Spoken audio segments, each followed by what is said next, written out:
Biosecurity is a relatively recent term in the Australian vocabulary. Quarantine suggests that we are managing all of the risks equally, whereas biosecurity means understanding and managing the larger risks and knowing where to prioritise research efforts. And that's what our work is about assisting in that prioritisation. Despite the level of protection that goes into clearing goods and people, a lot of the threats are already here.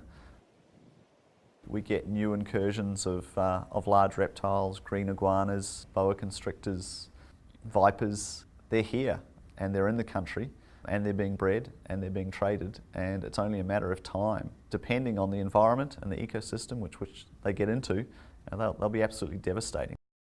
The global case study is Florida, and I lived in the Everglades for 3 years. And I saw the increase in the Burmese pythons there. They can grow to enormous sizes. I saw one that was crossing the highway and I couldn't see its head or its tail. And their numbers have increased in the park into the tens of thousands and maybe more.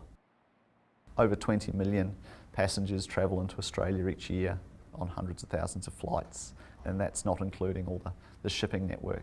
Estimates per day are that there's up to 3,000 to 4,000 species being transferred around the world in marine ballast on every day. And so the threat to ports around Australia is enormous.